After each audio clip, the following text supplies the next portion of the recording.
গানটার ভিডিওর কাজ করলাম এখন। সেই গানটার টাইটেল হচ্ছে সুখের ঠিকানা। এটা সুরঞ্জলির ব্যানারে বেশ কিছুদিন আগে অ্যালবামটা রিলিজ হয়েছিল, মায়ার আগুন নামে একটা অ্যালবামের। ওই অ্যালবামেরই গান। এটা এই মিজানের লেখা, আমার সুর করা, রাফির কম্পোজিশন। আর ভিডিওটি নির্মাণ করছেন সৌমিত্র ঘোষ ইমন। আর এই গানটা আমার নিজেরই অনেক পছন্দের একটা গান। এটা অনেকদিন যাবৎ প্ল্যান হচ্ছিল ভিডিও করার, তো ভালোবাসা দিবস উপলক্ষে গানটি আসবে আর কি। আপনারা দেখবেন, ভালো লাগবে। ভালোবাসা দিবসে এছাড়া উল্লেখযোগ্য আরেকটি single track with music video, যেটার টাইটেল হচ্ছে চকলেটি পিয়া। এটা রূপক তিয়ারির মিউজিকে এবং শতরূপা ভট্টাচার্যের লেখা। আর ভিডিওটি নির্মাণ করেছেন শামসুল হুদা, কোরিওগ্রাফিতে ছিলেন হাবিব। তো এটা সঙ্গীতার ব্যানারে গানটি আসছে, ভালো লাগবে আশা করি। আর সিডি চয়েসের ব্যানারে তোমার আছে রব তোমার, এই শিরোনামে একটি গান আসছে।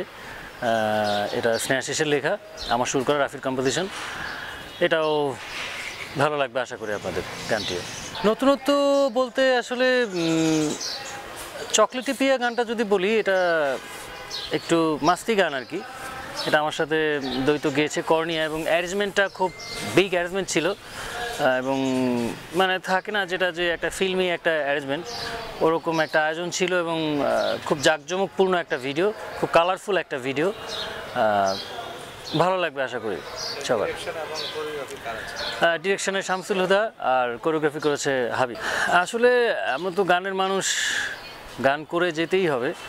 গান করছি, সামনেও করব। আর যখন কোনো কাজ করি সেটা নিয়ে সবসময় আশাবাদী থাকি। তো বাকিটা আল্লাহর ইচ্ছা আর শ্রোতাদের উপরে নির্ভর করবে, কারণ ওনারা কীভাবে গানটা, শ্রোতারা কীভাবে গানটা গ্রহণ করবে বা কীভাবে নেবেন, সেটা আসলে ডিপেন্ড করে।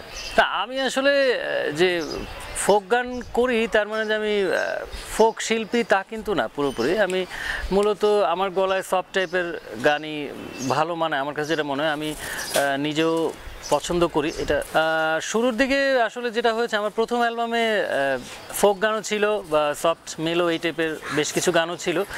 তার মধ্যে থেকে ফোক গানগুলো শ্রোতারা নিয়েছিলেন, গ্রহণ করেছিলেন। তো অনেকে এই কারণে মনে করেন যে আমি শুধু ফোক গানই করি। এটা না, আসলে সব টাইপের গান করারই চেষ্টা করি। এখন সেটা শ্রোতারা ভালো বলতে পারবেন। তবে আমি পার্সোনালি ফোক গান গাইতে আমার ভালো লাগে, এটা ঠিক। বিচ্ছেদ ঘরানার গান বা আর যদি আধুনিক বলি সফট মেলো, এই টাইপের গান আমার কাছে গাইতে, নিজের কাছেও গাইতে ভালো লাগে। আর এছাড়াও দেখা গেলো ফোকের পাশাপাশি আমার বেশ কিছু মৌলিক গান, যেমন আমার নিজের সুর করা বেশ কিছু গান, সেগুলো শ্রোতারা বেশ ভালোভাবে গ্রহণ করেছেন। লাস্ট বউ এনে দে গানটি শ্রোতারা অনেক ভালোভাবে নিয়েছেন এবং খুব ভালো সাড়া পাচ্ছি বউ এনে দে গানটি থেকে। এবং বিশেষ করে স্টেজে খুবই রিকোয়েস্ট পাই গানটার। তো সব কিছু মিলে যে মডার্ন মিউজিকের মধ্যেও কিন্তু ফোকের একটা টাচ রাখা যায়, সেটা চেষ্টা করি আর কি। সব কিছু মিলিয়ে সব টাইপের গান করারই চেষ্টা করি। আর কতটুকু হয় সেটা আমি আসলে জানি না, আমি আমার জায়গা থেকে চেষ্টা করি। না, ম্যাক্সিমাম গান একই ধারার, সেটা কিন্তু সেটার সাথে আমি একমত না। সেটা যদি হতো তাহলে তো শুধু ফোকই করতাম। ফোকের পাশাপাশি মেলোও করছি, ফোকও করছি। আবার দেখা গেলো যে খুব জমজমাটি স্টেজের, যেগুলো আমরা স্টেজে গিয়ে অভ্যস্ত বা শ্রোতারা একটু আনন্দ করতে চান, সব টাইপের গানই তো করছি। এখন যেটা হয় যে আমি যখন নিজে সুর করি, সেক্ষেত্রে আমার একটা ছোঁয়া তো থাকবে। এটা যুগে যুগে যারা যারা সুর করেছেন সবারই গানের একটা স্টাইল থাকে, এবং সেটা আইডেন্টিফাই করা যায় যে এটা হয়তো বা অমুকেরই সুর, সেটা থাকতেই পারে। আমি এটাতে খুব বেশি একটা আগ্রহী না, কারণ আমার কাছে মনে হয় আমি যেটা খুব বেশি ভালো এফোর্ট দিতে পারবো না, সেটাতে আমার না যাওয়াই ভালো। আর যার যেটা কাজ সেটা করলেই ভালো, কারণ একজন মডেল যেভাবে কোরিওগ্রাফারের নির্দেশ অনুযায়ী যে এফোর্টটা দিতে পারবে, আমার কাছে মনে হয় আমি ওই এফোর্টটা পুরোপুরি হয়তো বা নাও দিতে পারি। তো দ্যাটস ওয়াই আমি শিল্পী, আমি গায়কের জায়গায় থাকতে চাই না। আমিও তো গানের একটা পার্ট, মিউজিক ভিডিওর একটা পার্ট হিসেবে আমি থাকছি। সেখানেও আমি যে লিপসিংটা করছি সেটাও তো একটা পারফরমেন্সের অংশ। তো সেটাও এক ধরনের মডেলিং আমি বলবো। তো সেখানে উপস্থিত থাকাটাই হচ্ছে জরুরি, আর মডেলের কাজ করবে। That's it. এটা আমি বরাবরই বলে এসেছি। আমি মানে অনেক বেশি ভিউ হলেই যে গান জনপ্রিয়, এটা একদমই ভুল ধারণা। সবার আগে ভালো একটা অডিও দরকার, তারপরে তার পাশাপাশি একটা ভালো ভিডিও দরকার, কেননা এখন মিউজিক ভিডিও যুগের চাহিদা। কারণ গানটা তো এখন আসলে আমরা শুনবো কোথায়, সেটা একমাত্র মাধ্যম ইউটিউব, সেজন্য একটা মিউজিক ভিডিওর দরকার। কিন্তু তাই বলে যে জনপ্রিয়তার মূল মাপকাঠি কিন্তু ইউটিউব ভিউ না, কারণ ভিউ অনেকভাবেই করা যায়। আর জনপ্রিয় আসলে শুরু থেকেই এটা দেখে এসেছি যে রাস্তাঘাটে বাজতে শোনা যাবে গান, সবাই গাইবে, স্টেজে রিকোয়েস্ট করবে, এটা হচ্ছে জনপ্রিয়। জনপ্রিয় বলতে আমরা কি বুঝি? জনপ্রিয় গানটার জনপ্রিয়তার বোঝাই, ভিডিওর জনপ্রিয় এক জিনিস, জনপ্রিয়তা এক জিনিস, আর গানের জনপ্রিয়তা কিন্তু দুই জিনিস। অবশ্যই সেটা যদি এটা একটা গান জনপ্রিয় হলে সেটা অটোমেটিক বোঝাই যায়, সেটা ওটা আসলে ভেবে বসে থাকাটা ভুল ধারণা। আমার মনে হয় সবারই, আমরা যারা গান করি, গানের ক্ষেত্রে সবারই ভিডিওর চাইতে অডিওতে মনোযোগী হওয়া উচিত বেশি। দেখলো যে গানটা খুব বেশি একটা ভালো লাগলো না, কিন্তু সেখানে অনেক টাকা লগ্নি করে আমরা যদি মিউজিক ভিডিও বানাই, তো সেটা ভিডিও হয়তো দেখবে, কিন্তু আমাদের দুঃখ থাকবে যে আমরা তো শিল্পী, যদি গানই না শোনে তাহলে ভিডিও দেখে লাভ কি, আর কোটি কোটি ভিউ হয়ে লাভই বা কি? হিট ফ্লপ তো বলা মুশকিল আসলে, তবে 2017-তে আমি আমার কাছে মনে হয় বউ এনে দে গানটি থেকে আমি শ্রোতাদের অনেক ভালোবাসা পেয়েছি, কারণ সেটা আমি স্টেজে গেলে বুঝি। স্টেজে সবাই অলমোস্ট এখন ম্যাক্সিমাম অনেক শোতেই বউ এনে দে গানটা রিলিজ হওয়ার কিছুদিনের মধ্যেই অনেক শোতে আমি দেখেছি, আমি যাওয়ার পরে আমাকে এই একটা গান রিকোয়েস্ট করে বউ এনে দে গানটা, এবং অনেক সময় দেখা গেলো যে অনেক শোতে, বেশ কয়েকটা শোতে জাস্ট আমাকে এই গানের জন্যই শুধু তারা আমন্ত্রণ জানিয়েছে। তো এটা আমি বলবো যে এটা আল্লাহর রহমত। তা কাজ করছি না সেরকম না, কাজ হয়েছে 2017 তো রুমির সাথে আমার কাজ হয়েছে। আর রুমির সাথে তো একটা সময় আমার দীর্ঘদিনের পথ চলা, এবং অ্যাজ এ মিউজিশিয়ান রুমি অনেক গুণী একজন মিউজিশিয়ান, এবং সত্যি বলতে ওর মিউজিক ডিরেকশনে গান গাইতে বরাবরই ভালো লাগে, কারণ অনেক ডেডিকেটেড। কারণ আমার প্রথম 2টা সোলো অ্যালবামে রুমির কম্পোজিশনে করা, এবং প্রচণ্ড রকম ভালো এফোর্ট দিয়েছিল রুমি। সত্যি বলতে অনেক, এক কথায় ট্যালেন্ট একজন মিউজিশিয়ান। আমি সবসময় রুমির সাথে কাজ করতে চাই, হয়তো বা এখন যার সোলো ক্যারিয়ারের কারণে হয়তো ওইভাবে একসাথে সবসময় কাজ করা হয় না, তাই বলে যে হবে না তাও কিন্তু না, হবে। এবং শ্রোতারাও আসলে আমার কাছে, আমি ফেসবুকে মাঝে মধ্যে আমাকে বলেন যে রুমি ভাই আর আপনার আরফিন রুমি এবং আপনার গান একসাথে কাজ দেখতে চাই, তো সেটা আমিও চাই। কারণ রুমিকে আমি তো শুরু থেকেই চিনি, ইজ ভেরি ট্যালেন্টেড মিউজিশিয়ান, মানে নো ডাউট। মানে আমি নিজেও চাই যে রুমির, আমার কণ্ঠে না হোক, রুমির গান আসুক, সেটা আমিও চাই। এটা আসলেই সময়ের ব্যাপার, কারণ কালজয়ী তো বোঝা যাবে আজ থেকে 30 বছর পরে। এখন থেকে 30 বছর পরে বা 40 বছর পরে তখন বোঝা যাবে যে, তখন যদি এখান থেকে কোনো গান রিকল করে, সেটা তখন বোঝা যাবে যে এই গানটা মানুষের মনে আছে, সেটা এখনই বলা মুশকিল। আরেকটা বিষয়, আমি ওই সময় প্রশ্ন ছিল দূরবীন ব্যান্ড। দূরবীন, আমার শুরুটা দূরবীনের মাধ্যমেই।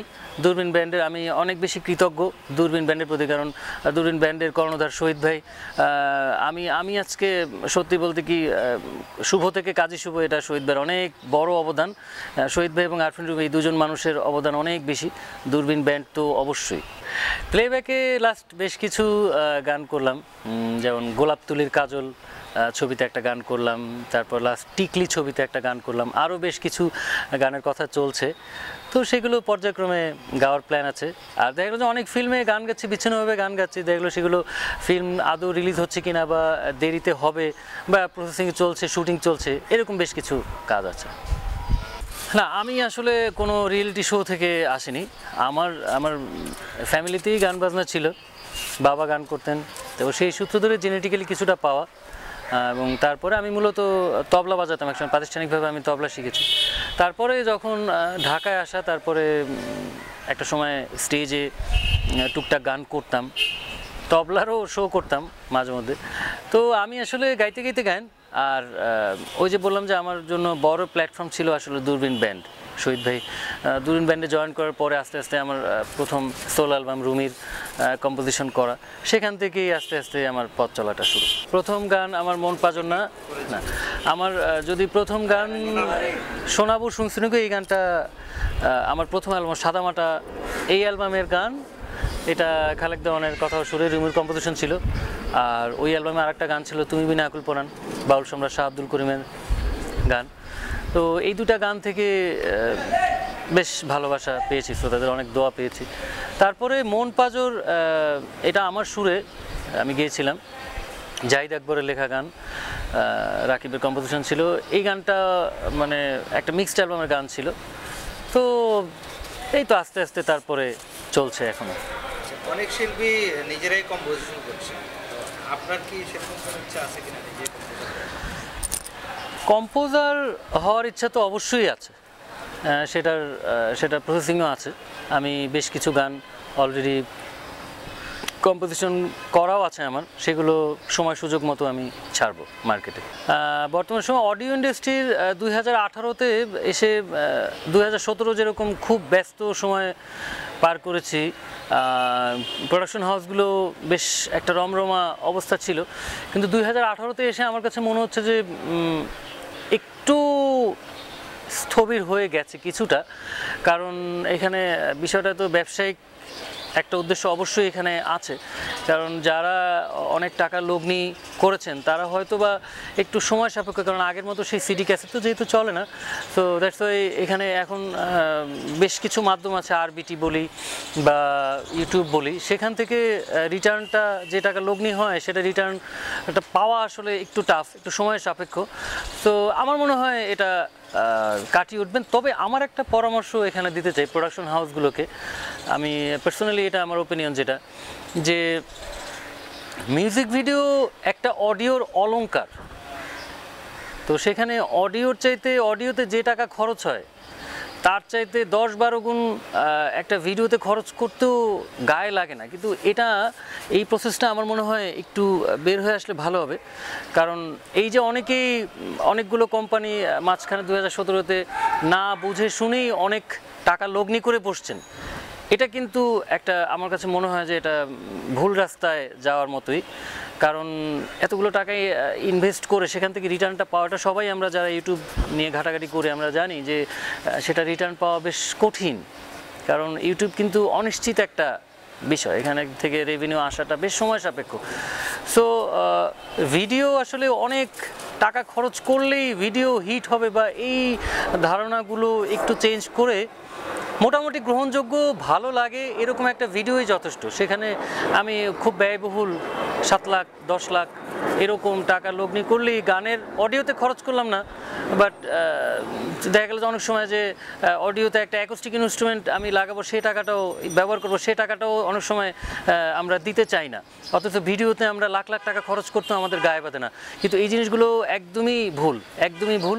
আগেও কিন্তু মিউজিক ভিডিও হয়েছে, আমাদের যারা পূর্বপুরুষ যারা ছিলেন, যারা সিনিয়র শিল্পী, তাদেরও কিন্তু মিউজিক ভিডিও হচ্ছে, কিন্তু সেখানে দেখা গেল যে শিল্পী একজন গান গাচ্ছে, দ্যাটস ইট, সেটাই যথেষ্ট। মানে তারপরেও এখন যুগের চাহিদায় একটু লাগে, কিন্তু অনেক বেশি টাকা ইনভেস্ট করাটা এটা আমার কাছে গ্রহণযোগ্য মনে হয় না বিষয়টা। এবং দ্যাটস ওয়াই, যে কারণেই কিন্তু আজকে 2018-তে এসে একটুখানি স্থবির হয়ে গেছি আমরা, হয়তোবা সামনে ইনশাল্লাহ কাটিয়ে উঠবো। অ্যাপস আসলে এখনো পর্যন্ত বাংলাদেশের প্রেক্ষাপটে অ্যাপসটা এখনো পর্যন্ত জনপ্রিয় হয়ে ওঠেনি, হয়তোবা সামনে এটা কতটুকু মানে সাধারণ মানুষ যারা এখনো পর্যন্ত সেখানে হয়তোবা পৌঁছাতে পারেনি, কারণ বিষয়গুলো একটু জটিল, তো সেটা সামনে কতটুকু হবে আমি জানি না। আর এখন যার প্রত্যেকটা জায়গায় কিছু সফট কর্নার থেকে, ভালো লাগার জায়গা থেকে তারা তাদের ভালো লাগার মানুষদেরকে হয়তো বা প্রমোট করতে পারেন, সেটা তাদের ইচ্ছা। তবে বাংলাদেশ এখনও অ্যাপস নির্ভর হয়ে পারেনি, সেটা সময় সাপেক্ষ, সময় লাগবে। আসলে অ্যাপসের বিষয়টা ওই যে বললাম যে ওনাদের প্রত্যেকটা জায়গায় তাদের ভালো লাগার কিছু মানুষ, ভালো লাগার শিল্পী থাকতে পারে, তারা তাদেরকে হয়তো বা প্রমোট করছে না। আর ওই যে বললাম যে ইউটিউবে কোটি কোটি ভিউ মানেই যে হিট, এটা কিন্তু ঠিক না। হ্যাঁ, কারণ আবার দেখা গেল যে কোনো লিস্টে আমি দেখি যে টপ চার্টে 1 নম্বর আছে যে একটা গান, কিন্তু সেই গানটা আদৌ কেউ শুনেছে কিনা সেটাও একটা বিষয়। না, এটা কখনই, এটা ভাবাটাই ভুল।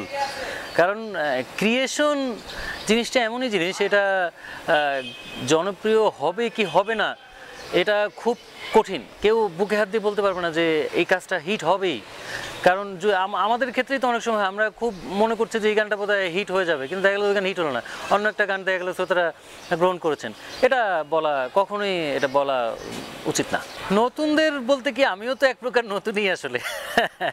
হ্যাঁ, আসলে এত বড় দুঃসাহস করাটা আমার কঠিন। তারপর আমার কাছে যেটা মনে হয়, আমি এতক্ষণ যে ইউটিউব বা ভিউ নিয়ে বলছিলাম, সবাই কেন যে নতুন যারাই আসতেছে তারা আগে অডিওর চাইতে ভিডিওর কথা চিন্তা করে। দেখলে আমার কাছে কোনো ক্লায়েন্ট আসলেই বা আমার কাছে একটা গান তৈরি করতে তারা চাচ্ছেন, তারা অডিওতে খুব বেশি, আমি যদি আগেও বলেছি যে আমার একটা অ্যাকুস্টিক ইনস্ট্রুমেন্ট ইউজ করলে কিন্তু গানটা ভালো হবে, সেখানে তারা দেখা গেলো যে টাকাটা ছাড়তে চাচ্ছেন না, বা অল্প কিছু টাকা সেখানে তারা লগ্নি করতে চাচ্ছেন না। ওদিকে দেখা গেলো যে ওই গান রিলিজ হওয়ার পরে ভিডিওর জন্য তারা কত লাখ লাখ টাকা খরচ করছেন। কিন্তু এই যে একটা ধারণা, আগে অডিওতে মনোযোগী হই, একটা ভালো কথা, একটা ভালো সুর, একটা ভালো সঙ্গীত, তার সাথে ভালো গায়কী, একটা ভালো গানের জন্য এই কয়টা জিনিস খুবই জরুরি।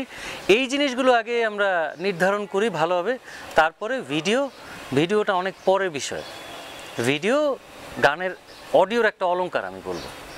শ্রোতাদের উদ্দেশ্যে একটা কথাই বলতে চাই, আপনারা আপনাদের দোয়া ভালোবাসায় আমি এই পর্যন্ত এসেছি। আপনারা দোয়া করবেন যেন সামনে আপনাদের আরও ভালো ভালো গান উপহার দিয়ে যেতে পারি, আর ভালো বাংলা গানের সাথে থাকবেন। মিডিয়া ভুবন 24-এর জন্য অনেক অনেক শুভকামনা, দোয়া থাকলো। মিডিয়া ভুবনের পথ চলা অসীম হোক, সেই দোয়া করি।